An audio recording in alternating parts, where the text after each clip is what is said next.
Here are the 5 best pieces of advice that I've ever gotten. I'm Eli with Raw Tactical. Come with me, let's get into this. Number 1, do your best and forget the rest. When I was in the Marines and when I was in high school, even before that, I was always told perfect practice makes perfect performance. So I had this idea of perfection that needed to be in everything that I did. When I got out of the Marine Corps and I got a job with the police department and I was doing certain things and I realized I couldn't do it as perfectly as I thought I could. And it really started messing with my head quite a bit. I had an instructor come alongside me and he said, look, man, do your best and forget the rest. And it took me a minute to kind of realize what he meant by that. Well, maybe I couldn't do 50 push-ups anymore straight in a row.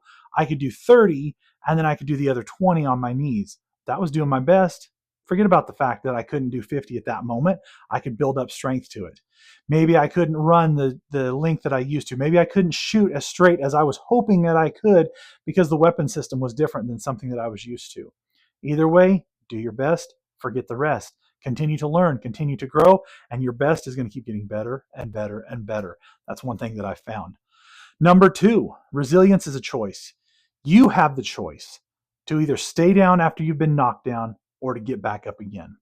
Sylvester Stallone in Rocky Balboa, I believe, said it absolutely the best when he said, it's not about how hard you can hit, but it's about how hard you can get hit and keep moving forward. It's about how much you can take and continue moving forward. And that is how winning is done. I love it. I love that analogy that he gives because that's exactly what it is. Life is about resilience. Life is about continuing to push forward. If we're not careful, life is going to beat us to our knees and it's going to keep us there. And it doesn't matter if it's life or if it's your boss or if it's whoever, you name it. They will put you to your knees and they will keep you there unless you have that resilience to be able to stand back up and to continue to move forward. Because it's not about how hard you can hit, it's about how hard you can get hit. It's about how much you can continue to move forward. I love it. Stay resilient, guys. Number 3, sometimes you have to cut people out of your life, even if those people are your family. If those people are toxic to you, they've got to go. If those people are holding you down, if they're holding you back, they've got to go. You've just got to do it. You don't owe them an apology. You might owe them a little bit of an explanation. Hey, look, you guys are toxic to me. Hey, look, I really want to do this thing. I believe this is what my calling is. This is what I'm heading towards. You guys are really trying to hold me back. You want me to stay in my 9 to 5 and I want to branch out and start my own thing. I'm sorry, I've got to go. I've got to leave. I can't be around this negativity anymore. I can't be around this toxicity any longer. Sometimes people need to be cut out. Friends, family, loved ones, sometimes they got to go. Sometimes it's a job. Sometimes a job is what needs to be cut out of your life. Just remember that. Number 4, you have to work to create positive neural pathways. Now we're talking about the brain here. I did an Instagram post recently about this, talking about negative imprints and how important those negative imprints are. Every event that happens in your life, there's a pathway, right? You've got a negative, you've got a positive. Our brains are wired to find and take the easiest routes possible. Unfortunately, a lot of times that is going to be the negative route. Okay, so when you're up and you do something, say you messed up, say you made a mistake, whatever it is. I'm going to use shooting for this example. Get up there, you take the shot, you jerk the trigger. Oh man, that's stupid. Gosh, I shouldn't have jerked the trigger. I really threw that one. That was dumb. Get up there, do it again. Oh my gosh, what a moron. I did it again. I'm building those negative neural pathways right there. How do we change that? Very easy. You get up there, you jerk the trigger on your pistol. Oh, I jerked the trigger. Okay, how do I need to fix that? Okay, so instead of jerking the trigger, I need to do a slow, steady squeeze, continue with my breathing, aiming, trigger control. Boom, let the shot surprise me. We're good to go. It took more, it was longer, it was harder to do, but it created a positive neural pathway. And then you continue to build on it and continue to build on it. Eventually, you're going to be going down that positive path more and more and more, and you're going to be veering away from the negative path. But it's something that you constantly have to be working on. You constantly have to be maintaining and working to get that positive neural pathways.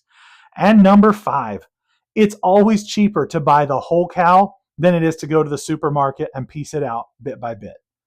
Let me tell you what that means. So you can take that literal, you can take that metaphorically. Literally, you can go buy a cow from your local butcher or farmer or whatever, go get it butchered, and you can pay $2, $3, $4 a pound for the entire animal. It's a lot of money, but if you think about it, how cheap it is, that, let's say it's $4. All right, let's say it's on the higher end, $4 a pound for ground beef, $4 a pound for ribeye, $4 a pound for sirloin, $4 a pound for brisket. You see where I'm going? It's $4 a pound for all of those really good cuts of meat. You get a better quality, a higher quality of meat to be able to eating, to be able to be nourishing and fueling your body than you would with some of the things that you might be buying from the grocery store. Now, you could go to the grocery store and you could pay $21.99 for one ribeye. You could pay $21.99 for one sirloin. You could pay $10.99 for one package of ground beef. It adds up a lot. Even that, if it is $4 a pound for a ribeye, and say you get a 2-pound steak, that's a pretty good size steak. 2 pounds, 16 ounce, or I'm sorry, 32 ounces. That's only $8. $8 for a 2-pound steak. Whereas from the grocery store, if it's $21.99 a pound and you get two, you're paying over $40 for that thing. All right.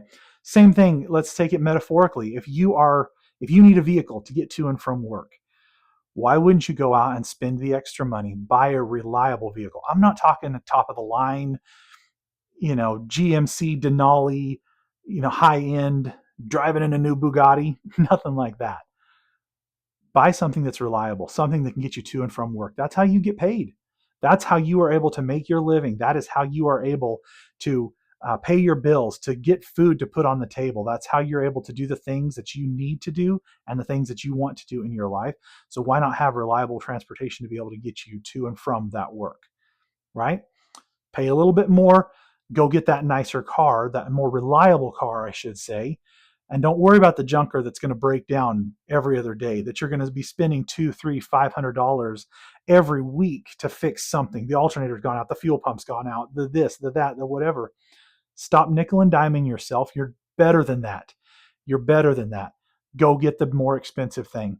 I had a gentleman recently in a class, did a fantastic job shooting. It was his first time shooting.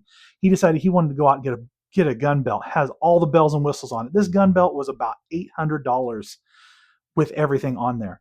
And I got thinking about it, and I go, okay, you're spending that much money. I could go to multiple different websites. I could get multiple different pieces of gear. I could piece it all together, and I maybe pay $400 for all of that. So about half of what he'd be getting. Well, the issue is the pattern on the gear doesn't quite match. It's not all the same because it's all from different places.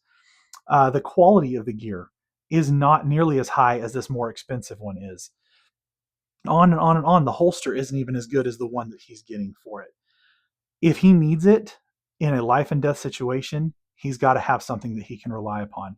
If you've got to get to work to be able to make your money, to be able to pay your bills, to be able to live, you've got to have reliable transportation. If you want meat in your freezer that you can walk to your freezer, you can open the door and pull out a steak anytime you want, you've got to be able to pay that and be able to have that.